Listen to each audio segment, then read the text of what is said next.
The youngest person to pass the bar exam in California and become a lawyer is a 17-year-old. His name is Peter Park, and he will be working as a prosecutor in this state. In fact, he's already begun his job as a prosecutor. It's pretty incredible. So at the age of 13, as his friends were basically finishing 8th grade, Peter Park was starting law school. A year later, he was finishing his freshman year finals by day and then passing his first major law school exam by night. So very studious, he's constantly studying, he's constantly in school. This past July, Park took California's bar exam, and in November, he became the youngest person in state history to pass at 17 years old, beating the previous record holder who passed at 18, according to the Tulare County District Attorney's Office, where Park now works. His two younger sisters and parents moved with him 3 hours north for the job. So on Tuesday, he was actually sworn in. Here he is being sworn in. And he looks accomplished, proud, and he absolutely should, considering he is 17 years old and now officially a prosecutor in the state of California. Yeah, I've got mixed feelings about this story. So on the one hand, look at what you can accomplish if you try. And so I'm not saying that I want you guys to do that. That's gonna be the second half of what I'm gonna say. But don't tell me it can't be done when folks, when they put their minds to it and work hard, do it all the time. So look, is it true that Asian immigrants and immigrants at large have a hard work culture that emphasizes quality education and working hard? Yes. Is that relevant here? Yes. 100%. Okay. His dad was like, "Yo, why don't you become a lawyer? Wouldn't it be great if you started practicing law like immediately?" Yeah. And he's like, "You know what? Yeah, I think that would be great." And by the way, I don't know if you know if he's Korean or not. Yeah, he's Korean. Korean, I knew it because in Korean culture, because I have a lot of Korean friends, including the guy who used to work here that you guys might know, Steve-O, and he was a prosecutor, and being a prosecutor is considered the highest job. Oh, interesting. Like the most revered job. That's why he became a prosecutor, even though the kid's obviously brilliant, right? And could do anything. You think like, oh, that's an interesting job to because in Korean hierarchy, that's the top job. So what is he trying to do? Let's keep it real. He's partly trying to please his parents, right? But is that such a bad thing? I mean, here he is doing all of these things. And guys, here's the thing that if you didn't grow up in this kind of environment, you might not get. When parents push you like that, there's something implicit that they never, some of them tell you, some of them never tell you, but that gets across either way. We think you're capable of anything. We think you're amazing. Totally, no, 100%. When I know from personal experience, right? When my parents had high expectations for me, what that communicated to me was that they believed in me. Right? Yes. That they believed that I had the capacity to do wonderful, great things. So I've said this many times. My dad, when I got a 98 on a test, literally said, "What happened to the other 2 points?" So now people might say, "Oh, well, that's too much pressure." But the flip side of that is, my dad thought I could get 100 on every test. True, that's a good way of thinking about it. Yeah, and you know what kind of confidence that gives you? You assume 100 and then work down from there. But talk about the downsides of that as well, Cenk, because you and I have privately talked about the downsides of those high expectations as well. So I think it's a mixed bag. It really is nuanced because that kind of thinking stays with you for the rest of your life. And I don't think it's necessarily healthy to be a perfectionist, right? And you get just, I know that I get very tough on myself.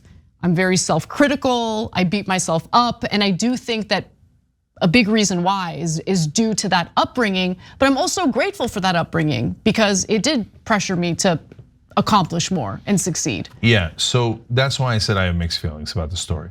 So, but to finish that earlier part of the point, I went to my son's orientation day. He goes to a public school, and his history teacher gave a little speech and said, "Now remember, don't be satisfied with a C because you could, if they slip into a D, that could really get them to a point where they get left behind." I'm like, don't be satisfied with a C. You're goddamn right I wouldn't be satisfied with a C. What is this? This is how, like, is that how other people think? that a C is good enough? No immigrant parent would think that. That's heresy, right? So now that's the good side. You give your kids confidence and the ability to do it and belief and all that stuff and the value of hard work. And that's true and it makes a giant difference.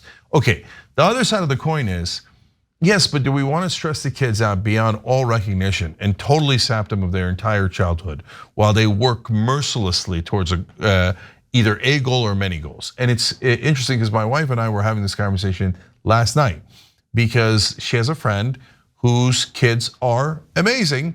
And so like all state or accomplished in violin, tennis, I'm gonna forget it all now, but like, no, don't forget it all. Please tell us. She listed like 6, 7 things. Yeah, we got it. Like golf, poetry. It was unbelievable, right? And you're like, Jesus.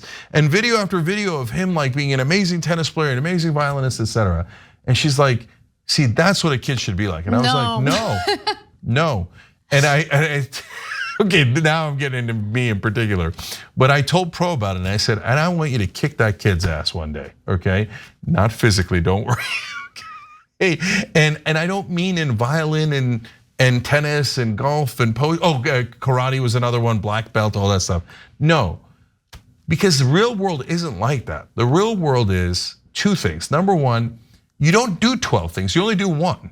Your career is 1 thing. Okay, and if you're better at that 1 thing than anybody else is, it doesn't matter that they were the world's greatest violin player and the world's greatest tennis player, because you're better at your job than anything else, right?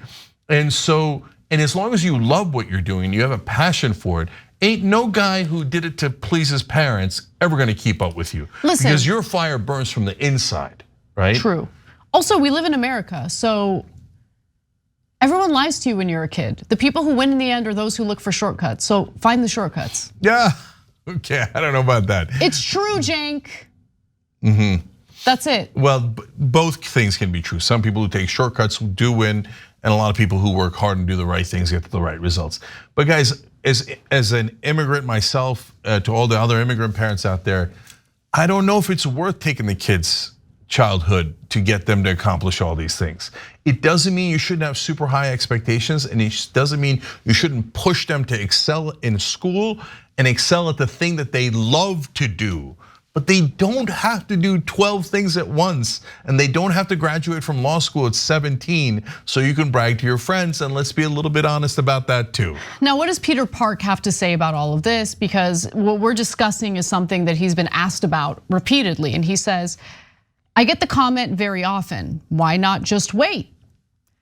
When do you have fun? Why didn't you want to get to have the whole high school or college experience?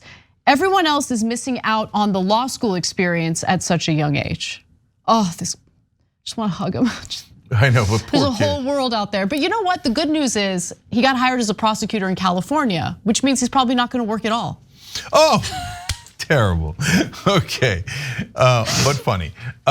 So listen, guys, I really don't recommend it. College was great, it was fun. I liked that I took a nap and missed half a rugby practice. I liked that I played basketball and instead of studying for finals. It was a huge part of my life and it was fantastic, which leads me to the final point.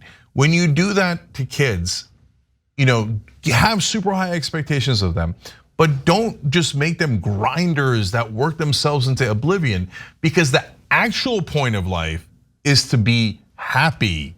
And that doesn't mean like happy, I'm not gonna do my homework and I'm temporarily happy. It means holistically happy, fulfillment, appreciation, satisfaction, validation. Yes, happiness, euphoria, bliss, all of those things combined. And if you lost track of that because you wanted them to make an extra dollar or to impress your friends or become a lawyer earlier than the other guy, you lost track of the actual goal of his life, which should be to, especially if you're this bright, you should use that intelligence and that hard work to actually enjoy your life, to get the most out of life and to love life. That's way more important. Thanks for watching. If you become a member, you get to watch all this ad-free, except for, of course, this ad. Still, hit the join button below.